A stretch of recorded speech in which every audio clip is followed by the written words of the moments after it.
Now that the Oscar nominees are out, I figured I'd take some time to review the following contenders that I neglected to review during their release.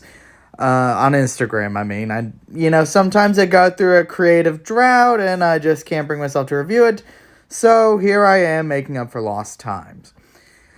For many months, my followers on Instagram have been asking me, where's your review of Joker? Where's your review of Joker? Where's your review of Joker? So finally, here's my review of Joker. I can't really say why I didn't review it, but as I mentioned before, I did find myself going through a handful of creative droughts, and Joker was released during said creative drought. You all saw it, y'all had a reaction to it, and basically my word wouldn't have made a difference. My word might have made a difference toward that new Addams Family, though. Sheesh. So it's clear if you didn't hear that Joker had people quite mixed. Plenty loved it. It currently has the most Oscar nominations this year, and others loathed it for reasons I don't fully understand. Was it too grim? Was it too miserable? Did people not feel rewarded? Or did some critics like me just root for director Todd Phillips of the Hangover trilogy and the Dukes of Hazzard, to name a few, to fail?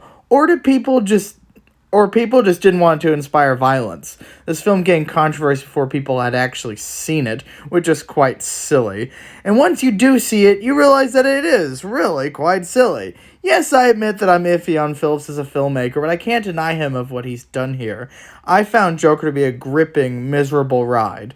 Not much in the way of praise. Well, I can't deny the movie of what it is. It is miserable.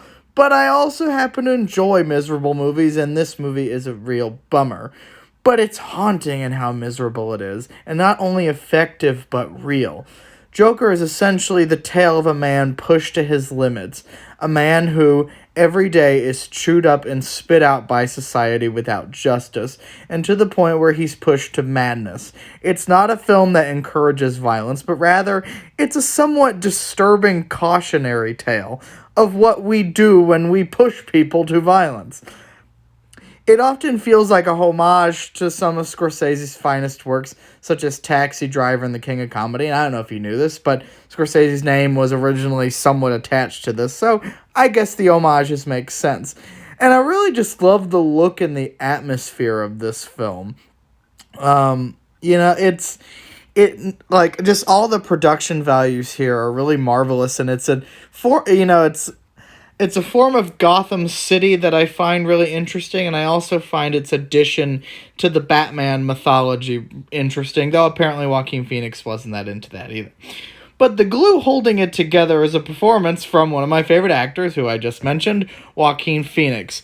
This Oscar is Phoenix's to lose.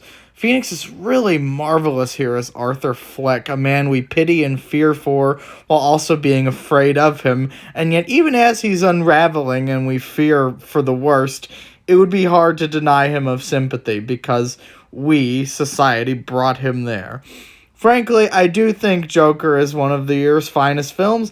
Not an easy movie to sit through, but it's one that lingers in the mind long after you see it. Love it or loathe it, you won't soon forget it, and it will leave you talking long after it's over. I give it an A.